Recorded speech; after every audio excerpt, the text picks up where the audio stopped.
आज का टॉपिक है बहुलक यानी कि पॉलीमर्स। तो चलिए पॉलीमर्स होते क्या हैं इसको देखते हैं। ये हमारा पॉलीमर्स जो है पॉली प्लस मेरोस वर्ड से मिल करके बना हुआ होता है।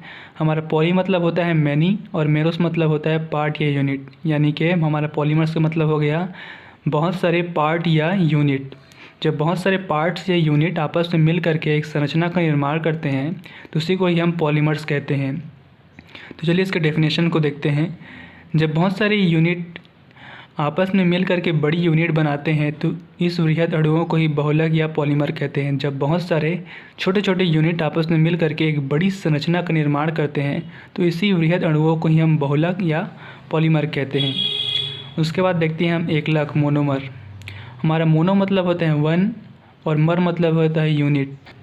तो अब यहाँ पर देखते हैं मोनोमर आपस में मिलकर जब पॉलीमर बनाते हैं तो इस प्रोसेस को बहुलकीकरण कहते हैं।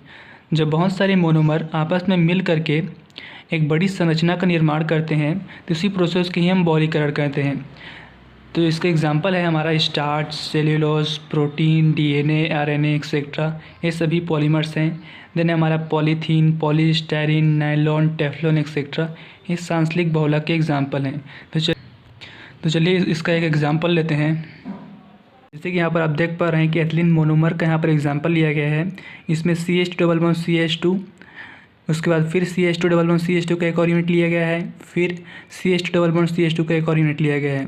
तो जब हम इस एथिलीन मोनोमर का पॉलीमराइजेशन करते हैं तो ये सभी यूनिट्स आपस में मिल करके इस प्रकार से चेन लाइक स्ट्रक्चर का निर्माण करते हैं। ये सभी CH2 इस प्रकार से बॉन्ड बनाकर एक संरचना में जुड़ जाते हैं। तो यहाँ पर हमारा एक सिंगल यूनिट था, देख पा रहे हैं CH2 डबल बॉन्ड CH2 का। हमारा जो सिंगल यूनिट था ये आपस में सभी जुड़ करके एक चेन लाइक स्ट्रक्चर का निर्माण करते हैं, जिसे हम पॉलीएथिलीन पॉलीमर के नाम से जानते हैं। तो पॉलीमराइजेशन में मुख्यतः यह होता है कि जब छोटे छोटे यूनिट्स आपस में जुड़ करके एक चेन लाइक स्ट्रक्चर, एक बड़ी यूनिट का निर्माण करते हैं तो उसी को हम पॉलीमराइजेशन या बहुलीकरण कहते हैं। तो ये था हमारा आज का टॉपिक, पॉलीमराइजेशन, बहुलीकरण।